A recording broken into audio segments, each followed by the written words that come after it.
Hi guys, so today I'm making a 3-way corset. For the items I used doll face, English lining, my cups, and of course the bonings. I started off by cutting the skirt part, which was a fish design, and then I did a little bit of style in the front part. But this video is focused on the corset part. So first of all, for the corset, I created the boning casings, in which I inserted the bonings even before I sewed it on. The inner part has a doll face. So these are my 3-way parts, and my cups and the inner part, the body part, and all cut out, ready for the sewing. So here I was marking out my middle points for where I'll be placing the bonings. I also went ahead to mark out the design that I wanted, how I wanted them to stay. I had the middle one straight and then the sides bent or slanted. So when I was done marking out the design I wanted my boning to have, I went ahead to start joining all my pieces, the 3 cups, and here this is what I was doing right here.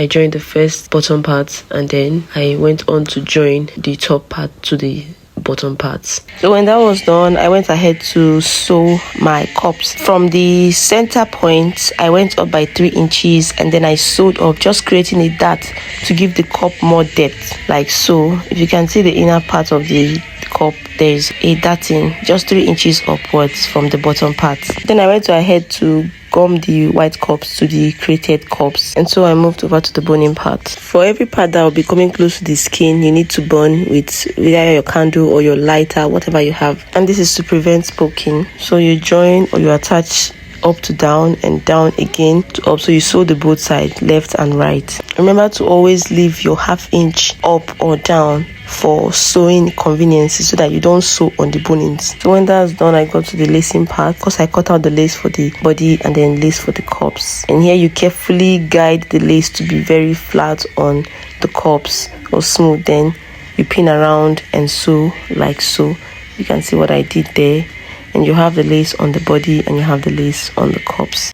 Of course, there are different ways to embellish your cups or your bodies, but this is just the way. So after that, the next thing is to join the cups and the bodies together, and this is what we have. So to create the desired basket line, I had to take it to the mannequin to get the perfect or the right position I wanted the basket line to be located. So I pinned the sides to the right side, that's 2 sides equal, and then I created the basket line like so. Then I used chalk to mark out the lines before I cut out the corset part, that's the body's part. So this is what I have, and then after sewing the inner parts and turning up the neck line, this is what we have. And then later on I joined the body parts to the skirt parts, and voila. Yes, this side is folded because that's where our basket waistline, we're supposed to have little pleats around that area, and so that's why it was like that. And after pleating and sewing or tacking, this is what it looks like. It wasn't easy, but yeah, it's like that.